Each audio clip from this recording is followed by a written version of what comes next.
Hello guys, my name is Harshit and continuing with our introduction topic. So जो इससे पिछले वाली वीडियो थी उसमें मैंने आपसे डिस्कस करा था कि साइबर सिक्योरिटी क्या होता है। इस वीडियो में हम देखेंगे कि ऑब्जेक्टिव्स क्या होते हैं साइबर सिक्योरिटी के। हमारा फर्स्ट ऑब्जेक्टिव जो होता है साइबर सिक्योरिटी का वो होता है कॉन्फिडेंशियलिटी, यानी कि जो हमारा डाटा है, हमारा सेंसिटिव इन्फॉर्मेशन है, उसकी जो कॉन्फिडेंशियलिटी है वो मेंटेन रहनी चाहिए। यानी कि जो उसका जो अनऑथराइज पीपल है उसके पास हमारा डाटा ना पहुंचे।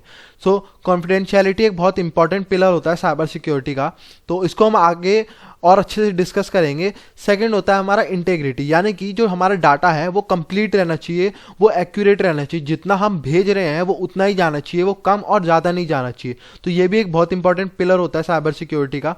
थर्ड होता है हमारा अवेलेबिलिटी, यानी कि जब भी मैं डाटा को चाहूँ वो मेरे पास हो, यानी कि मेरी जब नीड है तब डाटा मेरे पास अवेलेबल होना चाहिए, मैं उस पर रीच आउट कर पाऊँ। ऐसा नहीं है कि वहाँ पे एक टाइम फिक्स हो कि आप अपने डाटा को सिर्फ इस टाइम पे रीच कर सकते हैं, तो ऐसा नहीं होना चाहिए। फोर्थ होता है हमारा नॉन रेप्यूटेशन, यानी कि जब मैं किसी को डाटा भेजूं और जब कोई उसे डाटा को रिसीव करे तो दोनों एक्सेप्ट करनी चाहिए कि हाँ मैंने डाटा भेजा था और हाँ मेरे पे डाटा रिसीव हुआ है। तो इसके लिए भी हम काफ़ी चेकसम्स लगाते हैं और लॉग्स भी मेंटेन करे जाते हैं इसके लिए। उसके बाद फिफ्थ होता है हमारा ऑथेंटिसिटी, यानी कि ऑथेंटिसिटी मेंटेन रहनी चाहिए दोनों की। ऐसा ना हो कि कोई थर्ड पार्टी जो हो वो हमसे फेक बन के बात कर रही है और हमारा जो सेंसिटिव इंफॉर्मेशन है वो हमसे ले ले। उसके बाद अब हम समझते हैं कि CIA ट्राइड क्या होता है। मैंने अभी बात करी थी आपसे कॉन्फिडेंशियलिटी, इंटेग्रिटी और अवेलेबिलिटी की। यही हमारा CIA ट्राइड बनाती है, जिसके बेसिस पे काफ़ी सारी जो साइबर सिक्योरिटी की पॉलिसीज होती है वो बनाई जाती है और यही इंफॉर्मेशन सिक्योरिटी में बहुत बड़ा रोल प्ले करती है। तो एक बार आप अभी ने अच्छे से समझते हैं। तो हमारा जो कॉन्फिडेंशियलिटी है, यानी कि ये प्राइवेसी जो है उससे थोड़ा सा बड़ा होता है और उससे सिमिलर कॉन्सेप्ट होता है, लेकिन प्राइवेसी से ये काफ़ी अलग होता है।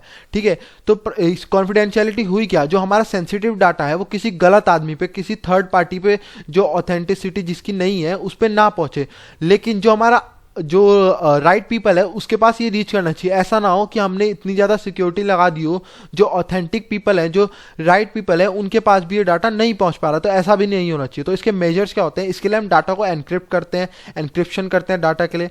उसके बाद हम ऑथेंटिकेशन लगा देते हैं डाटा पे।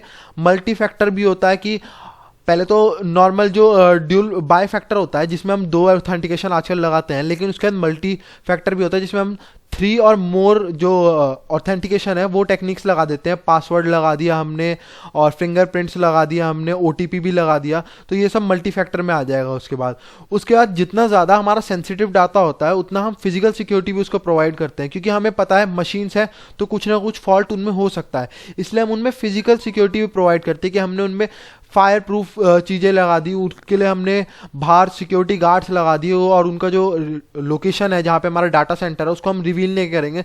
तो ये सब हम उनमें फिजिकल सिक्योरिटी भी प्रोवाइड कर सकते हैं।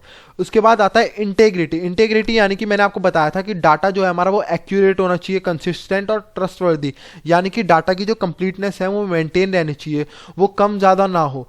तो डाटा ऐसा नहीं है कि जहाँ हमने स्टोर करा है सिर्फ वहीं पर ऐसा होना चाहिए, जब हम उसको ट्रांसमिट कर रहे हो तो भी वो चेंज नहीं होना चाहिए। जैसे हम बोलते हैं मिडल मैन अटैक, तो उसमें क्या होता है कि हमारा जब डाटा जा रहा होता है तो बीच में उसमें कोई छेड़छाड़ कर रहा होता है, तो वो भी नहीं होना चाहिए। डाटा जितना हम भेज रहे हैं वही सेम जाना चाहिए। तो इसके लिए हमें बैकअप्स लगाया जाता है कि जब डाटा रिसीव हो जाए तो हमें पता चले कि उस पर जो डाटा पहुंचा है वही हमने जो भेजा था वही डाटा सेम है। तो बैकअप्स होते हैं, चेकसम्स लगाए जाते हैं बीच में, वो सब होता है। इसीलिए ये थोड़ा सा कॉम्प्लेक्स होता है इंप्लीमेंट करने के लिए, क्योंकि इसमें जो हमारी कॉस्ट है वो भी थोड़ी ज़्यादा लगती है। तो इसके मेजर्स क्या हैं, इसके लिए हम बैकअप्स लगाते हैं, हम क्रिप्टोग्राफिक मेजर्स लगाते हैं, जो मैंने आपको बताया चेकसम्स होते हैं, SS कंट्रोल लगाते हैं इसके लिए हम। उसके बाद हम देखते हैं अपना थर्ड वन जो हमारा CIA का होता है, जो लास्ट वाला है अवेलेबिलिटी, यानी कि जब जो हमारा डाटा है वो जब मेरे को नीड है वो तब हमारे लिए अवेलेबल होना चाहिए। तो इसमें मैंने लिखा है अपडेटेड सॉफ्टवेयर एंड हार्डवेयर। क्यों लिखा है, क्योंकि हमारे जो आउटडेटेड होते हैं तो उनमें वनरेबिलिटीज भी ज़्यादा होते हैं, उनमें बग्स भी ज़्यादा होते हैं। अगर बाय चांस किसी ने हैक कर लिया तो वो उस समय के लिए डाउन हो गया, हम उसको रिपेयर करेंगे तो उस समय के लिए वो डाटा अवेलेबल नहीं रहेगा, जो कि हमारा इसको ऑफेंस कर रहा है, जो हमारी अवेलेबिलिटी को ऑफेंस कर रहा है। तो इसको ऑफेंस ना करे इसके लिए हम सॉफ्टवेयर और हार्डवेयर को अपडेट रखते हैं। उसके बाद हम देखते हैं कि कैपेसिटी जो है वो एडुकेट होनी चाहिए, यानी कि अगर बहुत सारा डाटा भी आ रहा है तो उसके लिए भी हमारे पास सिस्टम होनी चाहिए कि उतना डाटा हम हैंडल कर पाएँ। ऐसा ना हो कि डाटा बहुत ज़्यादा आ रहा हो और उसको हम पे हैंडल करने के लिए कैपेसिटी ना हो। और दूसरा बैंडविड्थ भी होनी चाहिए, डाटा जिस स्पीड से आ रहा है उसी स्पीड से हम हैंडल कर पाएँ। अगर डाटा 1 Mbps से आ रहा है तो उसी स्पीड से हमें भी हैंडल करना चाहिए। तो इसके लिए मेजर्स क्या लगाते हैं, हम फायरवॉल रूल्स लगाते हैं, यानी कि अगर कोई मलिशियस हम पे बहुत सारा डाटा भेज रहा है तो हम उसको हैंडल करने के लिए फायरवॉल लगाते हैं, ताकि हम पे जो राइट डाटा है वो आए, मलिशियस वाला हम पे पहुंचे ही ना, वो पहले ही रुक जाए। और सेकंड इसके लिए हम पैच मैनेजमेंट और डिजास्टर रिकवरी लगाते हैं, यानी कि अगर मान लो फायर लग गई या फिर कुछ और अर्थक्वेक आ गया तो उसके लिए भी हम पे कुछ होना चाहिए कि अगर ये सर्वर डाउन हो जाए तो हमने टेम्परेरीली इस सर्वर को उसकी जगह दे देनी है। तो ये ऐसे भी डिजास्टर रिकवरी और पैच मैनेजमेंट होता है। लोड बैलेंसर्स होते हैं कि ओवरलोड ना हो जाए, हमारा सर्वर ओवरलोड होकर डाउन ना हो जाए, तो उसके लिए भी लोड बैलेंसर रखे जाते हैं। तो आई होप आपको CIA triad objectives of cyber security अब समझ आ गया होगा अच्छे से। सो प्लीज़ इस वीडियो को लाइक करें, चैनल को सब्सक्राइब करें for upcoming videos, and thank you and good bye.